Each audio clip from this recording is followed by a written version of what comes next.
बिस्मिल्लाहिर्रहमानिर्रहीम, अस्सलाम वालेकुम। मेरे और आमिर मतीन साहब की तरफ से प्रोग्राम मुकाबिल देखने वालों को वेलकम करते हैं। कुफर टूटा खुदा खुदा करके इमरान खान साहब की परवेज इलाही से मुलाकात बिलाखिर हो ही गई। इमरान खान साहब के एक इशारे पर पंजाब असम्बली को तहलील कर दिया जाएगा। परवेज इलाही साहब ने बहुत बड़ा बयान दे दिया, लेकिन सवाल यह कि कप्तान को 20 दिसंबर का इंतजार क्यों है? इस सवाल का जवाब आमिर साहब से जानने की कोशिश करेंगे। प्रोग्राम के दूसरे हिस्से में लाहौर में कब्जा माफिया सरगर्म, खेलों के मैदान भी हथियाने की तैयारी में है। कज़ाफी स्टेडियम से मुल्हिका अरबों रुपए मालियत की सरकारी जमीन पर कब्जा। ये आपको बताएंगे कि कब्जा माफिया की पुश्त पनाही आखिर कौन कर रहा है। और प्रोग्राम के आखिरी हिस्से में फिर से आपके साथ डिस्कस करेंगे कि अवाम सर्द मौसम में मुर्गी के गोश्त और अंडों को अब की बार तरसेंगे। सोयाबीन दरामद के मामले में एक नया मोड़ आ गया है, इसका फॉलो भी आपके साथ शेयर करेंगे। आमिर साहब, मुझे पता है इमरान खान साहब की परवेज इलाही से मुलाकात हो गई, आपको भी पता है, मगर अंदर क्या बातचीत हुई ये मुझे नहीं पता, आपको पता है? नहीं, मुझे भी नहीं पता। अच्छा? अंदर की बातें मुझे तो उनके ट्वीट से पता चला है। वो मोरलेस इसमें हाँ ये ज़रूर है कि जब तक ये हो नहीं जाता तब तक ये शक तो रहता है। मगर परवेज़ इलाही साहब की जो एक ट्वीट नहीं, उन्होंने 4-5 ट्वीट्स किए हैं, उसके बाद कम ही शक रह जाता है कि अपोजिशन अदम एतमाद की तहरीक लाने का शौक़ पूरा कर लें। पहले की तरह फिर नाकामी होगी, पंजाब में अपोजिशन को फिर भी मार पड़ी और आइंदा भी मार पड़ेगी।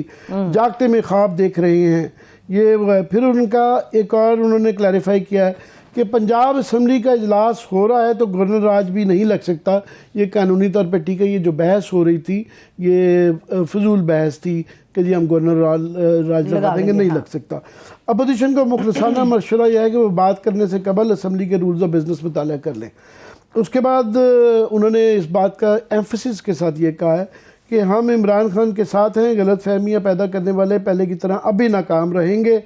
और फिर फाइनली कि जी इमरान खान के कहने पर असम्बली तहलील करने में रत्ती भर भी तखीर नहीं करेंगे, ये उनका फैसला होगा और हम उनके साथ हैं टाइप है। इसके बाद शक तो नहीं रहना चाहिए, मगर ये परवेज़ इलाही हैं और इनका इस तरह की PDM के साथ वादे कर लिए थी, कस्में भी खा ली गई थी और उसके बाद इन्होंने शाम से पहले जो है ना एकदम पट्टा खा लिया था। तो इसलिए जब तक हो नहीं जाता, और उसमें थोड़ा सा शक पड़ गया कि आसिफ ज़रदारी ने अपनी आसमा शिराजी के इंटरव्यू में क्या कहा बता रही, वो मैं बता देती हूँ। बड़ी खतरनाक बात उन्होंने कहा, परवेज इलाही साहब से नाराज नहीं है, दूरियां हैं जो खत्म हो सकती हैं और पंजाब में हुकूमत तब्दील होनी चाहिए, मेरे पास नंबर्स हैं, बढ़ भी सकते हैं। इस किस्म की खतरनाक बातें जरदारी साहब ने की हैं। ये कही जाती हैं ऐसे मौके पे कि वो उन्होंने कहा जी नो कॉन्फिडेंस मोशन यहाँ भी हम ला रहे हैं, पंजाब में भी ला रहे हैं। पर मैं समझता हूँ कि ये अब ना गीदड़ भपकी ज़्यादा रह गई है कि जरदारी साहब का क्या चमत्कार होता था। वो ये खरीदो फरोख्त के अंदर जो है ना हॉर्स ट्रेडिंग के बादशाह थे। मैं खरीदार हूँ ही नहीं, वो जो कहते रहे, मगर वो बुनियादी तौर पे तो जोड़ तोड़ के ही बादशाह रहे ना। ये एक अखलाकी तौर पे नहायत, और मैं समझता हूँ सियासी तौर पे भी वो ज़माने गए कि लोग अप्रिशिएट करते हैं। ये जो बाई इलेक्शन में हारे हैं नून लीग वाले, वो इसी वजह से हारे हैं कि जिस तरीके से पंजाब की गुराई गई।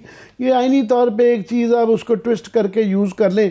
मगर मैं समझता हूँ सुप्रीम कोर्ट के इस फैसले के बाद कि ये कोई भी अगर लोटा बन जाएगा उसका वोट नहीं गिना जाएगा। जब तक ये फैसला रिवाइज नहीं होता तो वहाँ पे PTI के अगर तोड़ भी लेंगे तो भी जो है ना इनकी तरफ गिने नहीं जा सकते नंबर्स गेम में इस तरह। हाँ, सिर्फ एक बीच में है कि अगर परवेज़ इलाही साहब जो है ना इनके साथ बच जाए, और उनके मुतालिक भी उन्होंने जुमला कहा है कि परवेज़ इलाही साहब से दुश्मनी नहीं है, दूरियां हैं, ख़त्म भी हो सकती हैं। तो ये अब पता नहीं कि इसमें, हालांकि समझ नहीं आता, परवेज़ इलाही की तुक नहीं बनती है कि बहरहाल वो एक सियासतदान है, उनका सियासी मुस्तकबिल इस वक्त PTI से वाबस्ता है, इतनी बड़ी फाश गलती नहीं कर सकते। तो इस हद तक आगे जाने के बाद तो इसलिए वो बड़ा कम इम्कान इस बात का है। मगर टोन जो है राना सनाउल्लाह साहब की भी, उन्होंने भी कहा नो कॉन्फिडेंस मोशन लाएंगे और ये सारा वो है मुमकिन ही नहीं। सूबाई असम्बली में वक्त का ज़ाया किए बगैर किसी भी वक्त अदम एतमाद तहरीक लाई जा सकती है। नतीजतन सूबाई असम्बलियाँ तहलील नहीं होंगी, कायम रहेंगी। और सुबह पंजाब में हुकूमत कायम करने के लिए वाज़ेह तौर पर अपोजिशन के पास नंबर्स पूरे हैं। नंबर्स पूरे होते तो ये हालात इस नौबत तक आनी ही नहीं थी। तो वो ये बहरहाल एक क्लेम है उनका। मगर साथ में उन्होंने बेजा जिद ना करें, ये राना साहब की ट्वीट पढ़ रहा हूँ मैं, इलेक्शन की तारीख चाहते हैं तो सियासतदान बनकर सियासतदानों के साथ बैठ कर डायलॉग करें। फैसले तब्दील भी होते हैं, इस्टेब्लिशमेंट बतौर इदारा अपना आईनी रोल से पीछे और ना बाहर जाएगी। उम्मीद ना रखें, वापस आकर पार्लियामेंट का हिस्सा बने, सियासी जमहूरी अमल को आगे बढ़ने दें। मैं तो ये टू लिटल टू लेट है। मगर जो आपने अपने इब्तदाइये में भी कहा, राना सलाउल्लाह साहब ने भी सवाल रेज़ किया कि ये 20 दिसंबर को इतना इंतज़ार क्यों कर रहे हैं, तो वो मैंने कल भी ये बात बताई थी कि उन्होंने फौरी तौर पे जो करना एक बेवकूफ़ी भी होगा, और उनके यहाँ सोच विचार इस बात पे चल रही थी कि 2-3 चीज़ें। एक कि उनका एक लेजिस्लेटिव एजेंडा है, उसको पैकअप करना चाहेंगे कि उसको मंतकी इंजाम तक पहुँचाएँ, जो कवानीन वो उनके फेवर में जाते हैं केयर टेकर गवर्नमेंट आने से पहले उसको वो करके जाएं। दूसरा, काफ़ी पेंडिंग फाइल्स होंगी, काफ़ी कोई डेवलपमेंट फंड से जो है माल पानी के मसले भी होंगे, कुछ अच्छी चीज़ें भी होंगी, कुछ बुरी चीज़ें भी होंगी, तो वो चाहेंगे कि 20 दिन में जिसने जो करना है काम अपने काम कर ले। दूसरा, उनके यहाँ ये अनाउंस तो उन्होंने कर दिया है कि 2 सूबों की तो हुकूमत तहलील कर रहे हैं, बाकी 2 सूबों में बाकी जो MPAs हैं सिंध में फॉर एग्ज़ाम्पल, कि उनका एक टुकड़ी बनती है। जब आपने वज़ारत कश्मीरी की गवर्नमेंट रखनी है, सेनेट के भी लोगों को रिज़ाइन नहीं करवाना, तो उनको भी क्या टुकड़ी बनती कि उनसे प्रीमेच्योरली रिज़ाइन करवाना। तो जिस तरह नेशनल असम्बली में गलती थी, तो ये गलती वहाँ पे नहीं करनी चाहिए। तो ओवरऑल अभी जो है वो लगता है कि जो पेंडुलम है सियासत का, ये इमरान खान से फेवर में हो गया है, और इसमें अब क्रेडिट किसको देंगे। मैं समझता हूँ कि ये इत्तफाकन ही ठीक हो गया है कि इनकी कोशिश जो थी इमरान खान साहब की और PTI की कि जी फ़ौरन जो है ना इलेक्शन हो जाए, अगर वो उस वक्त फ़ौरन इलेक्शन करवाते तो इमरान खान साहब का ग्राफ बहुत नीचे था। लोगों को भूल गया है कि 8 महीने पहले हम पूरा पाकिस्तान जो है इमरान खान की पॉलिसी से खुश नहीं था। एक तो उससे ये हुआ कि वो एकदम से उनके सिलेक्टेड बच्चा इस्टेब्लिशमेंट से एकदम एंटी इस्टेब्लिशमेंट हो गए, जो कि पाकिस्तान में एक जनरली मूड लोग पसंद करते हैं, लोगों को बहुत गुस्सा है इस्टेब्लिशमेंट में, एंटी इस्टेब्लिशमेंट अवाम हो गई है। और ये अवाम ने वैसे माजी में भी अयूब खान के भी खिलाफ वोट दिया, और हर दौर में नवाज शरीफ को भी जब वोट लीडर उस दिन बने जब उन्होंने कहा मैं टेंशन नहीं लूँगा, बीबी तो ऑफ कोर्स थी ही एंटी इस्टेब्लिशमेंट। इमरान खान भी जो पॉपुलर लीडर जो अब आए हैं वो एंटी इस्टेब्लिशमेंट लाइन पे आ गए हैं। तो मरियम बीबी को भी जो एक मिल रहा था काफ़ी सी सपोर्ट, वो भी जब उन्होंने भी एंटी इस्टेब्लिशमेंट लाइन ली, तो एक तो ये हो गया। दूसरा ये है कि इत्तेफाक़न ये जो लटक गया, जो कि इमरान खान की पॉलिसी नहीं थी, वो नहीं चाह रहे थे, वो इलेक्शन वाले थे, पर 8 महीने में ये हुआ कि ये जो मौजूदा कोलिशन है PDM की, और ख़ासतौर पर शहबाज शरीफ साहब, जो उनका इमेज था जी वो बड़े डूअर हैं, वो टोटली एक्सपोज हो गया। और गवर्नमेंट का भी इनका जो क्लेम था कि हमारे पास टीम है, इमरान खान के पास टीम नहीं है, 8 महीने में काफ़ी सारी इनकी गलतियों की वजह से, और काफ़ी कुछ हालात भी ऐसे थे कि इनका इकॉनमी को दुरुस्त ना करना, गवर्नेंस को ठीक ना करवाना, और वो कलई खुल गई इनकी जो है ना, इनके इस इम्प्रेशन की।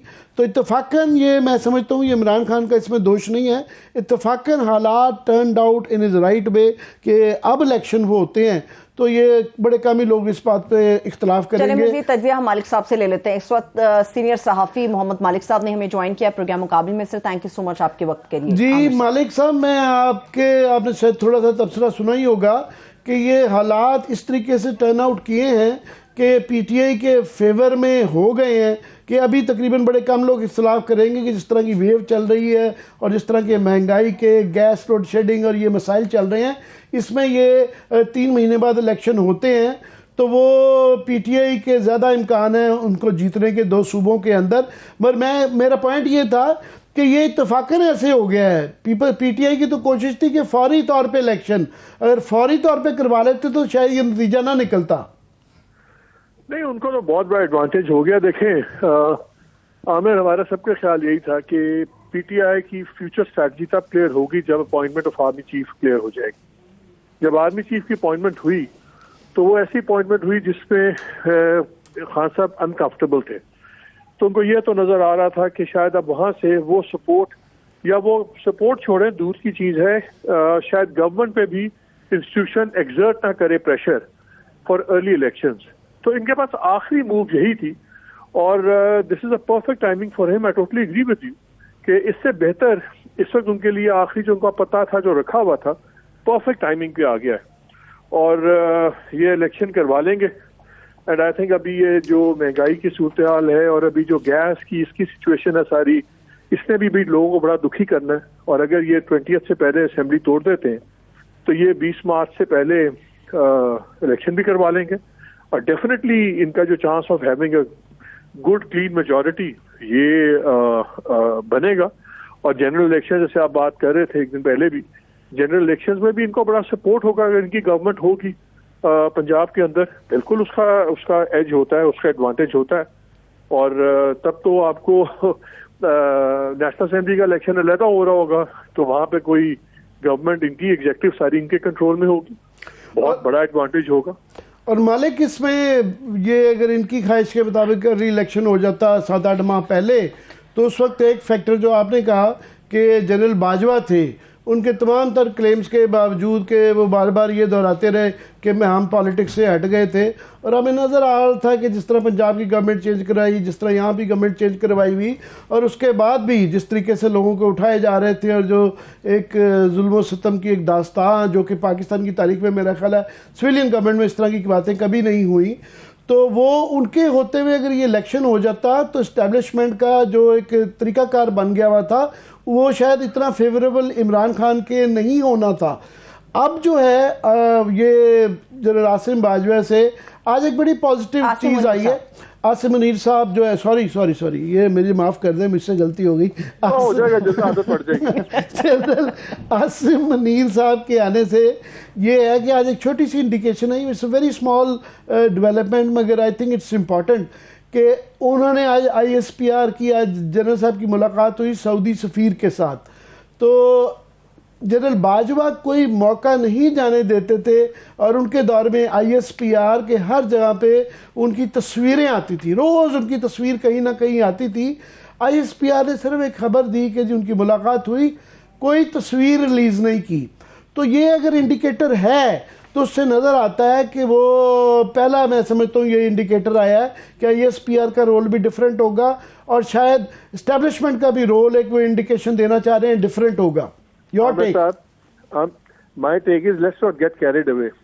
अभी नए आए हैं, अभी दूसरे इश्यूज हैं, अभी it's too early to judge the whole thing.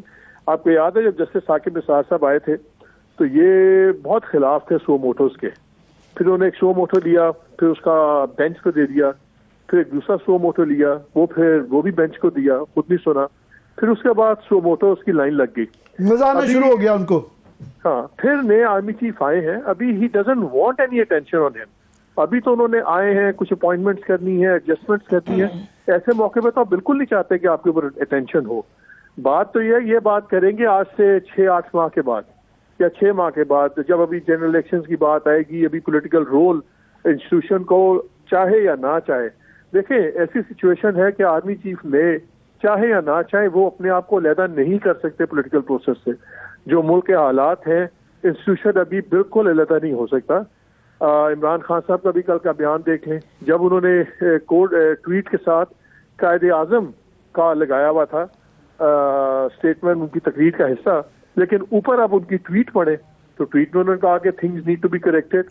Fawad Chaudhry ने बार बार कहा, कल भी कहा कि जी इनकी कमर दुगनी हो गई है, इनको चीज ठीक करनी पड़ेगी। असद उमर उन्होंने कहा जी बिल्कुल इंस्टीट्यूशन पे जो सा है they need to fix things and all that. कोई फौज को भीतर से निकलने नहीं दे रहा, फौज निकलना चाहे भी। So I think it's a bit early. अभी नेशनल चीज है, जो आए हैं अभी तो उन्होंने अपॉइंटमेंट्स करनी है, CGS की अपॉइंटमेंट है, अभी को कमांडर्स की जगह खाली हो रही है, वो अपॉइंटमेंट करेंगे। जाहिर he doesn't want focus on him. अब देखना, ये बात करेंगे आज से 2-3 महीने के बाद, 4 महीने के बाद, then will see how it goes. नहीं, आप बिल्कुल ठीक कह रहे हैं कि मगर let's keep our fingers crossed, और ये देखेंगे। पर ये एक तो क्लियर है, let's keep our fingers crossed and our lips zipped. मगर ये तो एक कहा जा सकता है सेफली कि जनरल बाजवा जिस हद तक जा चुके हुए थे, ये बड़ी कम उम्मीद है कि ये उस हद तक जाएंगे। इनके 3 साल पड़े हुए हैं, 3 साल पड़े हुए हैं। आमिर साहब 6 साल के आर्मी चीफ और 6 दिन के आर्मी चीफ में फर्क तो होगा ना यार। एग्जैक्टली, मैं यही कह रहा था कि लॉजिकली 3 साल उनके पड़े हुए हैं, तो वो आखिरी सालों में ज्यादा मुसीबत होनी शुरू हो जाती है। बड़ा टाइम है।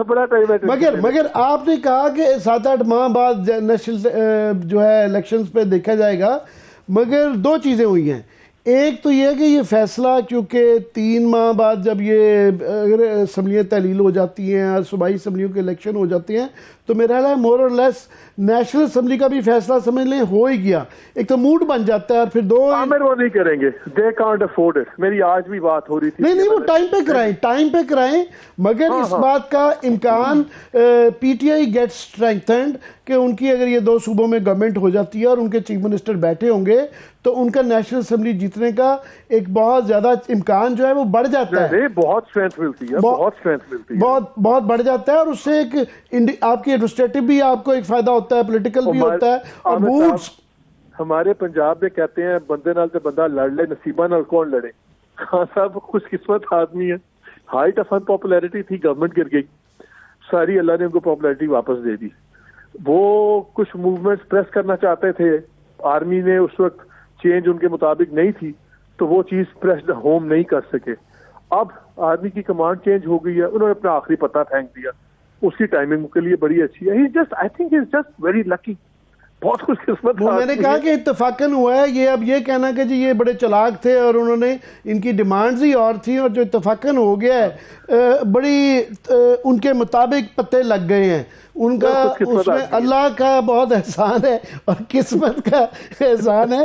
मगर मैं ये कहना चाह रहा था कि एस्टेब्लिशमेंट का भी फिलहाल ऑफ कोर्स जो है हर कोई ये चाह रहा है कि उनका रोल रहना चाहिए, जो पहले एक बैगेज हो गया है उसको भी किसी, मगर थोड़ी सी इमरान खान ने भी उनके लिए थोड़ी सी आसानी पैदा कर दी है कि ये जो एक्सपेक्ट किया जा रहा था कि उनका प्रेशर वो डालें कि पीडीएम की गवर्नमेंट है अर्ली इलेक्शंस के लिए, ये एक ऐसी चीज़ थी जो आइन कानून में नहीं है और उससे एक बड़ा प्रॉब्लम था। अभी हेयर मी आउट मैं क्वेश्चन आपसे फ्रेम कर रहा हूँ।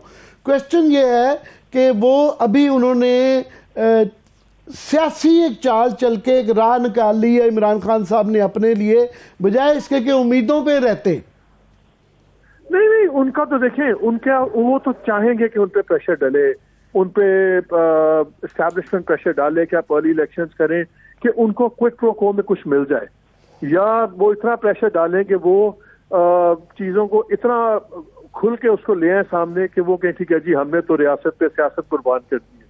दे डोंट वांट, उनको अफोर्ड ही नहीं करते वो कि नॉर्मल इलेक्टोरल प्रोसेस चले। इसलिए आई थिंक इस्टेब्लिशमेंट उन पर प्रेशर नहीं डालेगी, बिकॉज अगर इस्टेब्लिशमेंट उन पर प्रेशर डालती है तो establishment plays into the hands of PML alliance जो है। उनको तो चाहिए ये कि इस्टेब्लिशमेंट उन पर प्रेशर डाले, किसी भी तरीके से वो मजलूम बने, क्योंकि आप जब उनके लोगों से बैठ के बात करते हैं आमिर, कोई भी उनमें से प्राइवेटली कहते हैं ना बहस की खातिर भी नहीं कहता कि इकोनॉमी में बेहतरी आएगी या चीजें ठीक होंगी। वो कहते हैं अच्छा यार कुछ हो सकता है, क्या पता, देखते हैं शायद कुछ बेहतर हो जाए। उनका सोच यह है कि जहां हम हैं we can only go up, we can't go down any further, which is true. तो इसलिए उन्होंने तो प्रेशर लेना ही नहीं है, वो तो चाहेंगे कि प्रेशर हो ताकि किसी किस्म का कोई उनको बहाना मिले, कुछ हो। सो आई थिंक खान साहब को अब बहुत प्रेशर नहीं डालना चाहिए, जितना डाला हुआ है बस उतना ही रखें, अपना पंजाब के इलेक्शन करवाएं, असेंबली तोड़ें और पंजाब और केपी में से इलेक्शन करवाएं, और फिर उनके जो कहते हैं ना घात लगा के बैठ जाए जनरल इलेक्शन में, 2 गवर्नमेंट इनके पास होगी। और पंजाब में आपको पता है जो भी हो, जब जो पावर में होता है ना उसकी फिर बात ही और। अच्छा मालिक साहब पर्दे के पीछे क्या हो रहा है ये कोई भी नहीं जानता, मगर बज़ाहिर जो चीजें सामने आ रही हैं उसी पर मैं अपना सवाल आपके सामने फ्रेम करके रख देती हूँ। फैसला इमरान खान साहब ने लिया, तहरीक इंसाफ ने ऐलान कर दिया कि हम असम्बलियां तहलील कर रहे हैं, और ज्यादा बेचैनी भी हमें पीटीआई के कैंपों में नजर आ रही है। सारी लीडरशिप उनकी इस तरफ लगी हुई है, क्या होगा, कैसे होगा, कौन करेगा, कब करेगा। मगर जिनके खिलाफ फैसला बज़ाहिर नजर आ रहा है मौजूदा गवर्नमेंट के, वो तो बिल्कुल हमें चिल नजर आ रहे हैं। पर्दे के पीछे क्या हो रहा है मैं ये नहीं जानती, मगर सामने हुकूमत हमें बिल्कुल मुतमईन नजर आ रही है। उसकी वजह क्या है?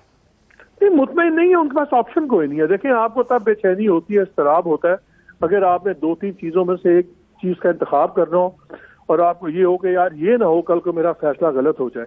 जब आपके पास कोई ऑप्शन ही नहीं है तो फिर आपके लिए इत्मीनान बड़ा इजी हो जाता है ना। इनके पास ऑप्शन क्या है? ऑप्शन है ही नहीं इलेक्शन करवाना, ऑप्शन है ही नहीं अर्ली इलेक्शन, इनके पास ऑप्शन है ही नहीं सिवाय इसके कि अगले साल तक चले, इन द मीन टाइम कोशिश करते रहे। तो इसलिए उनकी चॉइसेस बड़ी सिंपल है, इस तरह की कोई उनके पास ऑप्शन नहीं है परेशान होने की, because they don't have any political option. उनका ऑप्शन ये है पर लटकाई जाओ, जितनी देर चीज डिले हो जाए बस डिले करो। अगर पंजाब में डिले कर सकते हो, रोक सकते हो तो रोक लो, पर नहीं होगा तो फिर ठीक है। आज आपने उनकी बयान सुना ना, प्रेशर बड़ा लंबा था इंटीरियर मिनिस्टर का, तो राणा सरोवर साहब क्या कहते थे हर 4 जुमलों के बाद? हम वैसे आप ये सुन लें कि हम तैयार हैं इलेक्शन के लिए, मगर हम ये मगर वो, मगर ये जरूर बाद में स्ट्रेस करते थे हम इलेक्शन के लिए तैयार हैं और हम पंजाब में इलेक्शन जीतेंगे। तो मेंटली तो वो तैयार है, उनको नजर आ रहा है कि वो शायद नहीं रोक पाएंगे। तो इलेक्शन में तो उन्होंने जाना है, जाना नहीं चाहते लेकिन जाना पड़ेगा। और सबको पता है कि इसमें जो हवा बनी हुई है, द बिगेस्ट अपसेट ही होगा कि इमरान ना जीते। सो इसलिए उनका कोई इस्तराब है नहीं, वो दे नो कि दे डोंट हैव, वो एक वन वे स्ट्रीट पे जा रहे हैं, इसलिए उनको कोई फिक्र नहीं है कि क्या ब्रेक कहाँ मोड़ना है कहाँ नहीं मोड़ना। They don't have an option. ये बिल्कुल इस वक्त जो फैसले हैं सारे वो पीटीआई के पास आ गए हैं, और मैं आपसे बिल्कुल एग्री करता हूं कि वो इसको जहां जब तक लटकाया जा सके, जो कि अगस्त तक है, वो लटकाना चाहेंगे कि शायद कोई इसमें बिजली गिर जाए, शायद कोई क़यामत आ जाए। और नोइंग कि इमरान साहब जो हैं वो गलतियां करने के केपेबल हैं, सो वो आसमान से जिस तरह इनके लिए भला हो गया है तो वो गलतियों के इम्कान का भी रहेगा। मगर ये है कि इसके बाद टाइम मालिक बड़ा थोड़ा रह जाता है कि मार्च में ये जब सूबाई असम्बलियों के इलेक्शन है, और मुझे नहीं लगता कि ये जितने मर्जी नो कॉन्फिडेंस ये लीगल तरीके निकालेंगे ये रोक पाएंगे। ये इलेक्शन होंगे, वो सारा डिले थोड़ा सा कर सकता है, उससे रुक नहीं सकता जो अभी सिचुएशन नजर आ रही है। और 7 महीने अगले इलेक्शन, उसके बाद मैं कह रहा हूँ मार्च के बाद 4-5 महीने रह जाते हैं आगे। सो 5 महीने में अभी जो नज़र आ रही है सूरत हाल मईशत की, और आप बड़ा इकोनॉमी पे क्योंकि बहुत ज़्यादा गहरी नज़र भी रखते हैं, कोई ऐसा चमत्कार इसहाक डार साहब जो हैं वो पॉसिबल नहीं है कि वो करेंगे। Things will go worse if not, हमारी तो दुआ अच्छी हो जाए, मगर अच्छा होने का मईशत या कोई एक इनके लिए पॉलिसी के हवाले से बड़ा कम इम्कान है। आमिर, जो थोड़ी बहुत चेंजेस एक्सपेक्टेड है, थोड़ी बहुत कि शायद इन्फ्लेशन में कुछ कमी आ जाए, जहाँ डॉलर ऑयल था 123 से 80 पे आ गया है, उसका इम्पैक्ट है। दूसरा है, लेकिन ये इतने छोटे वो इम्पैक्ट होंगे कि आपको, मेरी और आम आदमी की जिंदगी में हमें फर्क महसूस नहीं होगा, बड़े माइनर होंगे। आप यही समझ ले कि चले, यही इनकी बहुत बड़ी कामयाबी है कि जितने बुरे हालात आज हैं, अगर 6 माह बाद इससे ज्यादा बुरे ना हो तो आई थिंक ये बहुत बड़ी कामयाबी होगी इस गवर्नमेंट की। लेकिन उससे लोगों को तो रिलीफ भी मिलेगा ना। So they have no story to sell. They are waiting, miracles का इंतजार है, वो पता नहीं शायद भी हो जाए, I don't know. चलें, बेहद शुक्रिया, thank you so much Mohammad Malik साहब ने अपना कीमती वक्त प्रोग्राम मुकाबिल के लिए निकाला। एक ब्रेक की तरफ मैं चल रही हूँ, ब्रेक से जब वापस आऊंगी तो लाहौर शहर की बात करेंगे, जहां पर कब्जा माफिया इस हद तक सरगर्म है कि खेलों की जमीन भी हथियाने की तैयारी है। इस कब्जा माफिया का सरगना कौन है, इससे मुतालिक होशरुबा इंकशाफात हैं जो दूसरे सेगमेंट के अंदर करेंगे। Stay with us.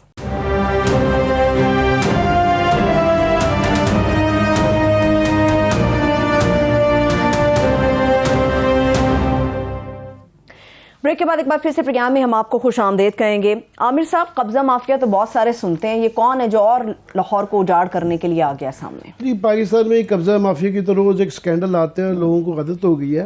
मगर इसमें तकलीफ बात यह है कि अभी वर्ल्ड कप सारी दुनिया फुटबॉल का देख रही है, और ये हमें तकलीफ रहती है कि बड़े बड़े छोटे अफ्रीका के, मिडल ईस्ट के मुल्क जो हैं आबादी के लिहाज से बड़े ही छोटे, इस्लामाबाद की कुछ की बराबर आबादी है, उनकी टीमें 32 टीमों में वर्ल्ड कप के चली जाती हैं। हमें दूर दूर तक नज़र नहीं आता कि तकलीफ़ होती है कि लियारी में इतना फ़ुटबॉल है, इतना ज़्यादा पॉपुलर है फ़ुटबॉल, और ओलंपिक्स में जब होते हैं तो हमारी कोई नुमाइंदगी नहीं होती है। उसके बाद एशिया का ब्ला ब्ला ब्ला, स्पोर्ट्स की एक बहुत बड़ी किल्लत है, ग्राउंड्स नहीं है, बताया जाता है जनाब रिसोर्सेज नहीं है।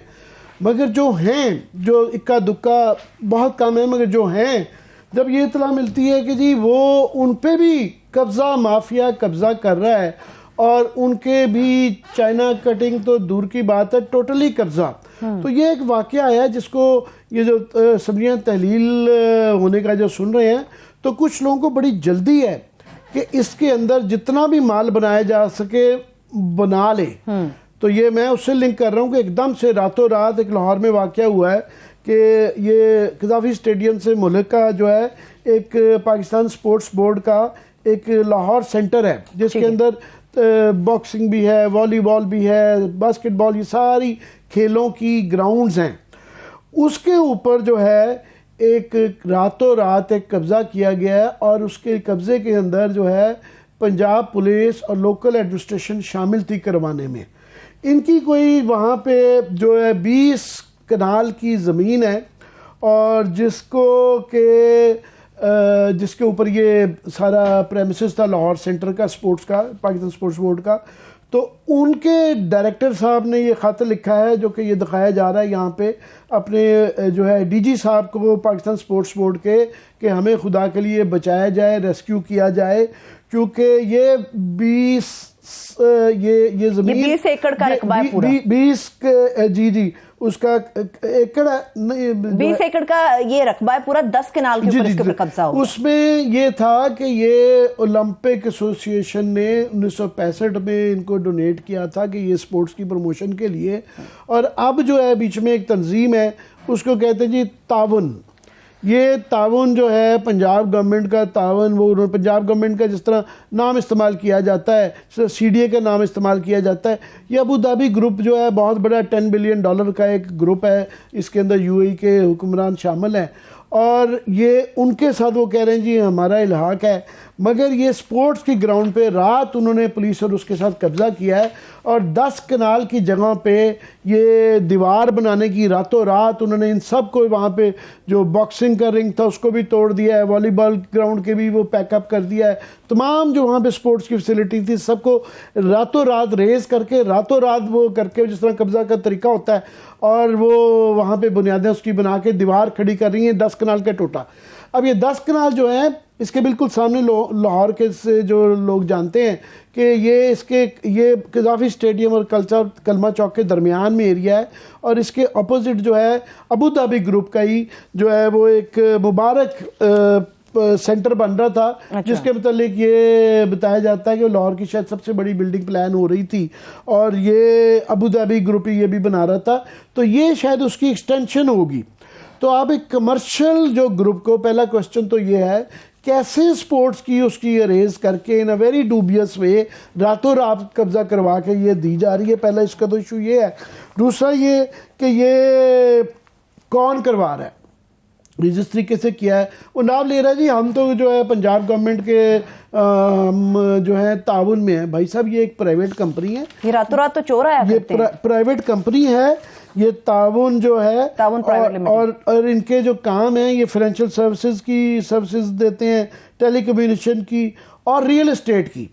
अब एक रियल एस्टेट की एजेंसी को आप जो है वो डेवलपर्स हैं, डेवलपर्स को आप सरकारी लैंड, ये कम से कम 10 अरबों का लैंड है मिनिमम, यहाँ पे जो प्राइस बताई जाती है एक कनाल की वो अरब रुपए के करीब है। तो आप ये अरबों का है, 10 अरब या शायद हो सकता है इससे भी ज्यादा का हो। इसमें 10 कनाल के अंदर फिरोजपुर रोड के ऊपर इतनी प्राइम जगह पे जो है ये प्लाजा भी बन सकता है और वो भी।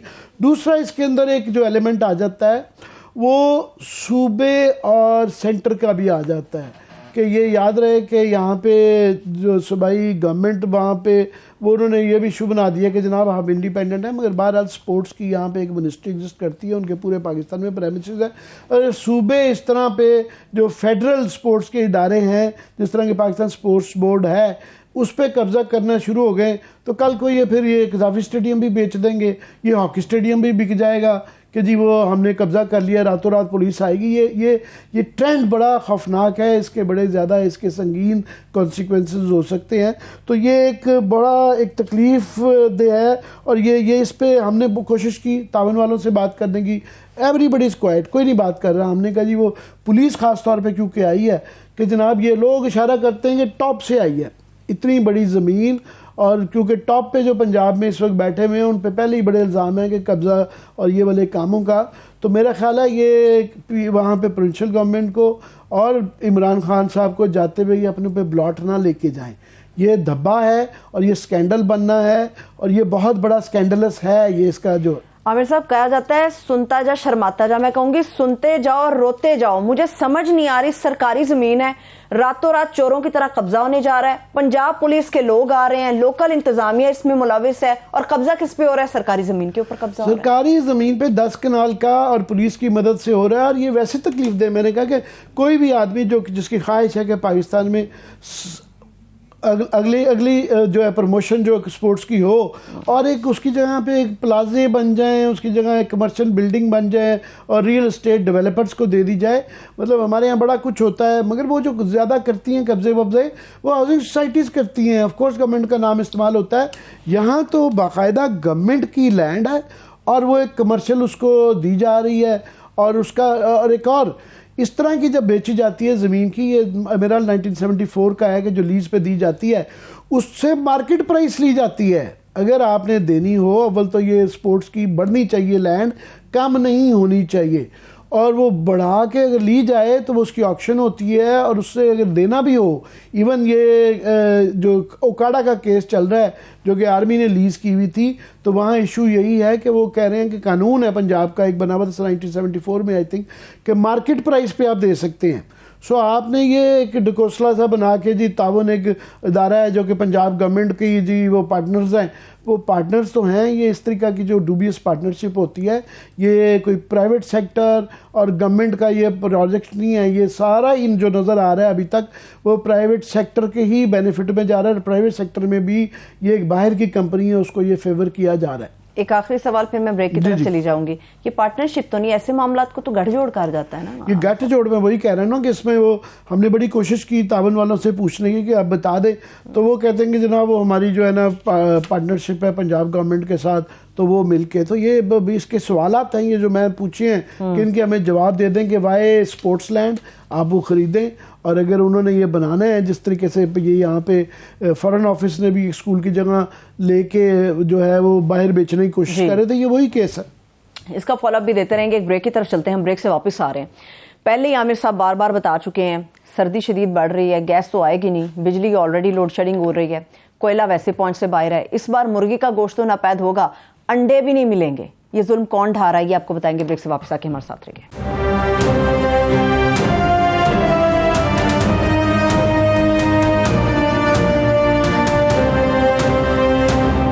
ब्रेक के बाद एक बार फिर से प्रोग्राम में खुश आमदेद कहते हैं। मैंने जैसे टीजर दिया था, कुछ और नहीं मिल रहा, लंडा बाजारों का रुख नहीं हो सकता, हाथ गर्म नहीं हो सकते, जिस्म को गर्म नहीं किया जा सकता। एक 20-25 रुपए का अंडा था आमिर साहब, वो 150 में मिलेगा या वो भी नहीं मिलेगा?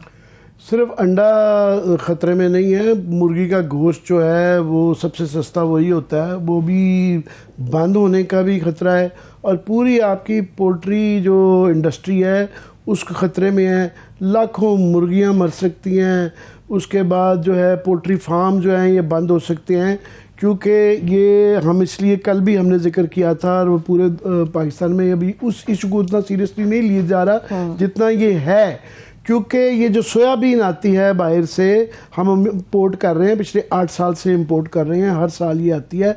उससे दो चीज़ें होती हैं, एक आप उसका ऑयल एक्सट्रैक्ट करते हैं, सोया ऑयल आता है, जो उसका फोक बचता है उससे ये जो मुर्गियों की फीड है वो बनती है, उसके बगैर बन ही नहीं सकती। 75% उसके अंदर जो मटेरियल होता है वो ये फोक से होता है। अगर ये बंद हो जाएगा तो मुर्गियां जो हैं बहुत कम महदूद तादाद में वो जो है बाकी फीड आ सकेगी, पोल्ट्री फार्म बंद हो जाएंगे, और गोश्त और अंडे जो हैं वो भी बंद हो जाएंगे। और महंगे तो वो अगर ये ठीक भी क्राइसिस रिजॉल्व भी अब कर लेते हैं, जो कि गवर्नमेंट नहीं नज़र आ रही है। आज प्राइम मिनिस्टर को अपीलें कर रहे हैं, प्राइम मिनिस्टर साहब अपनी दूसरी चीज़ों में बिजी हैं। ये बुनियादी चीज़ है, एसेंशियल आइटम्स में से अंडा और गोश्त जो है आपका, ये आप इसको रद्द नहीं कर सकते हैं, मगर वो नहीं इसको दे रहे, और ये आज इसीलिए हम दोबारा एक किस्म की हम भी याद दहानी करा लेंगे, इसको करवा लें, क्योंकि ये महंगे तो होने ही जा रहे हैं। बुरी खबर ये है लोगों के लिए कि महंगे इस सूरत में लाजमी होंगे, अगर ये मसले का हल भी निकल आता है, कि ये 9 कार्गोज़ हैं जो कि 20 अक्टूबर से लेके अब जो है तकरीबन आप देख लें महीना 1.5 महीना हो गया है, और ये खड़े हुए हैं। उनको 50 करोड़ रुपए का जुर्माना हो चुका है, डैमेज हो चुका है, क्योंकि जब जहाज़ खड़े रहते हैं हम नहीं करते, जहाज़ का किराया देना पड़ता है, तो वो 50 करोड़ रुपए ये जो लोगों ने इम्पोर्टर्स हैं उन्होंने अपनी जेब से तो नहीं देने। ये जाहिर है फीड महंगी होगी तो मुर्गी महंगी होगी, अंडे महंगे होंगे, ये खर्चा तो आ गया है। मगर ये यहाँ पे एक मज़ेदार बात ये है कि ये इसके पीछे जो मेन कैरेक्टर जो हैं, जो कि लड़ाई चल रही है, वो तारिक बशीर चीमा साहब हैं। और तारिक बशीर चीमा साहब जो है वो फूड सिक्योरिटी के मिनिस्टर हैं। इसमें एक और कैरेक्टर भी हैं, हमजा शहबाज शरीफ साहब। हमजा शहबाज शरीफ साहब पूरे पंजाब के अंदर वो बड़े पोल्ट्री के बिजनेसमैन के तौर पे किया जाते हैं। ये इसलिए बेचारे उनको कुकड़ी छेड़ते रहते हैं क्योंकि उनका कुकड़ियों का बिजनेस है, मतलब वही ना, उनका कुकड़ियों का बिजनेस है। तो वो कुकड़ियों के इस बिजनेस में उनके अपने एलाई हैं इस वक्त तारिक बशीर चीमा साहब, उन्होंने पता नहीं ये पुरानी दुश्मनी निकाल रहे हैं मगर निकालते रहे, मगर अभी फ़िलहाल उसका नुकसान आवाम को हो रहा है। और उसमें यह था कि इन्होंने जिस तरीके से वहाँ पे बदतमीज़ी की बहुत ज़्यादा वहाँ पे, और बाकायदा हाथापाई की कैबिनेट की कमेटी के अंदर जो है, ये नेशनल असम्बली की कमेटी के अंदर जो है लड़ाई गाली गलूच हुआ। और उसके बाद इनके जो पोल्ट्री और जो इम्पोर्टर्स थे वो उसके शहजाद अली खान साहब उसके प्रेसिडेंट हैं, उन्होंने जो है इनको डेयर किया हुआ है। वो दोहरा नहीं सकते अल्फाज जो उन्होंने कही हुई हैं, मगर इतना आप बता रहे हैं कि उससे वो जो झटका खड़ा के ना तारिक बशीर चीमा साहब बहुत एग्रेशन के साथ अगर आते हैं। एक दफ़ा कोई साफ़ी ने इनको फ़ोन कर लिया था, ऑडियो वायरल हुई थी, तो बहुत ज़्यादा बदतमीज़ी की थी। और ये बदतमीज़ी करके बड़े फ़ख्र करते हैं कि हम जट होते हैं और हम बहुत ज़्यादा खुले डुले होते हैं, बड़े मतलब हम इर्तिज़ाज़ हसन को भी जानते हैं, जट्टों के अंदर जो है हर किस्म के लोग पाए जाते हैं। तो वैसे आप भी जट्टी हैं? नहीं, मुझे माफ करें, मैं जट नहीं हूं। आप भी माफ़ कीजिएगा। तो उसके बाद से ये जो उन्होंने डेयर इनको किया हुआ है, तो ये बिल्कुल उसका जवाब नहीं दे रहे, बिल्कुल हमें भी अवेलेबल नहीं है और जवाब ही नहीं इसका आ रहा। मगर इनके चंद जो इल्ज़ामात हैं, हमने उस पर बड़ी तहकीक की, आज बड़े लोगों से बात की। एक इन्होंने कहा कि जी वो कैंसरस था जो है, वो जो ये जेनेटिकली मॉडिफाइड जो ऑर्गेनिजम्स हैं, ये जेनेटिकली जो है इंजीनियर्ड थे, ये जो सोयाबीन आ रहा था तो ये कैंसरस था। पहली बात तो ये कि सिंध हाई कोर्ट ने एक कार्गो को इजाज़त दे दी है, वो लैंड कर गया है। उससे पहले मुकदमा किया गया, उन्होंने ज़ाहिर है इनकी मिनिस्ट्री को भी बुलाया, उन्होंने टेस्ट कराया, उन्होंने कहा जी ये जो आप बता रहे हैं कि जहरीले चीज़ें इसमें से नहीं निकली हैं, हाँ इसकी वो अगर स्प्रे करना है वो आप बेशक करते रहें, इसके उसको करने के इसलिए वो चीज़ नहीं है। तो ये सिंध हाई कोर्ट का फैसला पढ़ लें तो इनके इल्ज़ाम। दूसरा जो ये जेनेटिकली मॉडिफाइड है, ये दुनिया भर में बहस रहती है और वाकई कुछ इंडिजिनस चीज़ें होती हैं कि आपकी लोकल जो है वो, क्योंकि ये जेनेटिकली मॉडिफाइड जो है बीज होता है, ये अब हर साल ख़रीदना पड़ता है। और ये एक बहस इंडिया में भी, पाकिस्तान में भी, इन मुल्कों में रहती है कि आपने कितना करना है। मगर इसको जनरलाइज नहीं किया जा सकता, ये नहीं कहा जा सकता कि दुनिया के सारे ही जेनेटिकली इंजीनियर हैं। इस वक्त दुनिया में अगर ये जेनेटिकली इंजीनियर्ड बीज और फसलें ना हों, ये ना इसको यूज़ किया जाए तो कहत आ जाएगा।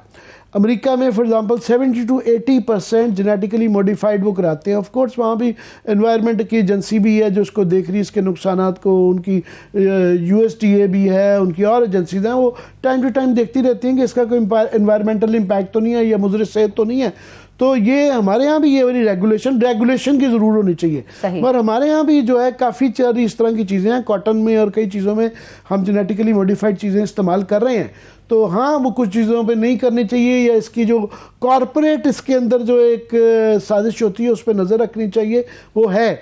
मगर ये एक बहस जो है कि जो जेनेटिकल ये जो मॉडिफाइड जो है बीज या फसलें या प्रोडक्ट्स हैं वो इस्तेमाल नहीं हो सकती, ये बिल्कुल एक मैं समझता हूँ कि एक गलत चीज़ है। ठीक है आमिर साहब, एक आखिरी सवाल फिर हम आगे बढ़ेंगे। अगर सोयाबीन के बीज के ऊपर या इसकी दरामद के ऊपर कोई कदगन थी, मान लेते हैं कि चीमा साहब का मौक़िफ़ अपनी जगह पर बिल्कुल दुरुस्त है, कुछ देर के लिए फर्ज कर लें, तो इसमें एक की रोल तो कस्टम हुकाम भी प्ले करते हैं। उन्होंने इंपोर्टर्स को क्यों नहीं बताया कि भाई ये नहीं हो सकता या नहीं लाया जा सकता? कोई गफलत बरती गई है या कोई और फिर रीज़न है? पहली बात तो ये कि जो है ना, ये बीज नहीं है बुलाया गया, ये सोयाबीन के जो है ना वो मंगवाया गया है, इंपोर्ट किया गया है, जो कि फीड के लिए और ऑयल एक्सट्रैक्शन के लिए यूज़ होता है, पहली बात। दूसरा ये है कि इनके सारे ही क्लेम्स जो हैं, ये आप सही कह रही हैं कि ये 8 साल से आ रहा है सोयाबीन, और गवर्नमेंट ने खुद ये जो है मंगवाया है, गवर्नमेंट ने भी इसको सबसे ज़्यादा मंगवाया है। और जब ये प्रॉब्लम हुई थी कि जनाब इसके साथ स्प्रे होना चाहिए, तो ब्राज़ील से जब मंगवाया जा रहा था तो उसके ऊपर इन्होंने खुद ही वेव ऑफ कर दिया कि नहीं इसकी स्प्रे की भी ज़रूरत नहीं है, गवर्नमेंट का वो राब है। और इसके अंदर जो बाकी है कि ये 20 साल से हम कनोला मंगवा रहे हैं जेनेटिकली मॉडिफाइड, और उसके बाद 8 साल से ये भी आ रहा है, और एकदम जो ये शक किया जा रहा है और वो इम्पोर्टर्स ये इल्ज़ाम दे रहे हैं कि ये माल कमाना चाहते हैं वहाँ पे, और वहाँ पे मिनिस्ट्री के अंदर लोग बैठे हुए हैं, वो सीधा कहते हैं ये बहाना नहीं तो दूसरा बहाना है कि ये ऑलरेडी बेताशा इस मिनिस्ट्री के अंदर जो है ना, ये डिपार्टमेंट जो इसका खास तौर पे इसको डील करता है, उन पे बहुत ज़्यादा $10 बिलियन के करीब जो है ना वो बिजनेस है, 10 अरब रुपया शायद, जिसको वो डील करते हैं। तो ये इसके अंदर जो है ना ये काफ़ी चीज़ें हैं, मेरे ख्याल इसकी तफ्तीश होनी चाहिए, मगर एक क्राइसिस दूर करना चाहिए। प्राइम मिनिस्टर साहब को इसके अंदर अटेंशन देनी चाहिए, क्योंकि हम इस गर्मियों में, सर्दियों में, आगे लोड शेडिंग, महंगाई के बाद अंडा और मुर्गी इतना महंगा अफोर्ड नहीं कर सकते। बिल्कुल सही बात है, इसका फॉलोअप देते रहेंगे। अब जरा आगे बढ़ते हैं, मेरे पास लास्ट 3 मिनट्स हैं। आमिर साहब, मुझे ये बताइए कि मरहूम अरशद शरीफ साहब जो हैं वो अवाम समेत सहाफ़ी, हम सब सहाफ़ी बरादरी के जहनों में यादों की सूरत में जिंदा रहेंगे, या किस ऐसे मजलूम की हैसियत में जिसको कभी इंसाफ नहीं मिला पाकिस्तान से? क्या हम ऐसा सोचेंगे? ये हम रोज़ कह रहे हैं कि ये सुप्रीम कोर्ट मुझे समझ नहीं आ रही। मेरा ख्याल है रजिस्ट्रार साहब को अगर वो ये नहीं कर रहे कि इसके मतलब जो जुडिशल कमीशन बनाना था वो नहीं बना रहे, उसकी वालदा कह चुकी हैं, हम रोज़ कहते हैं और प्राइम मिनिस्टर कह चुके हैं, उसके बाद उनकी ऑब्लिगेशन है। अगर वो कोई प्रेशर थे उनके ऊपर या ये इंतज़ार वो भी कर रहे थे, जो कि अब कहना पड़ता है कि समझ नहीं आती क्योंकि वजूहात, तो वो बता दें कि जनाब उनकी वजूहात क्या हैं कि अब ये हम करने जा रहे हैं, हमारी कम्युनिटी के अंदर ये बहस चल रही है कि हम एक पिटीशन साइन करवा के वो दे रहे हैं। उसके बाद शायद हम सोच रहे हैं कि यही फिर हमें भी धरना देना पड़ेगा सुप्रीम कोर्ट के बाद, तो अनकरीब शायद हम करना जाएंगे। आप देखें परसों उसका कुल 40वां आ गया, 40 दिन हो जाएंगे उसकी शहादत को, और 40 दिन के अंदर ये इनका, आज मैं देख रहा था राना सनाउल्लाह साहब कह रहे हैं कि हम तफ्तीश का जो हमने जिनको भेजी हुई है तो वो उसकी रिपोर्ट जो है सुप्रीम कोर्ट में जमा करा देंगे। अब हमें उस टीम के भिजवाने में, उसके वहाँ पे जो भी उन्होंने तफ्तीश किया, मुझे तो लगता है वो जिस तरीके से बिट्स एंड पीसेस में आता रहा कि वो एक कवर अप था, तो वो एक सुप्रीम कोर्ट में करा देंगे। उस तफ्तीश के अंदर हमारा कोई नुमाइंदा नहीं है, उनके ख़ानदान का कोई नुमाइंदा नहीं है, सहाफ़ती कम्युनिटी का नुमाइंदा नहीं है, वो करवा के पता नहीं क्या वो चीज़ करने जा रहे हैं।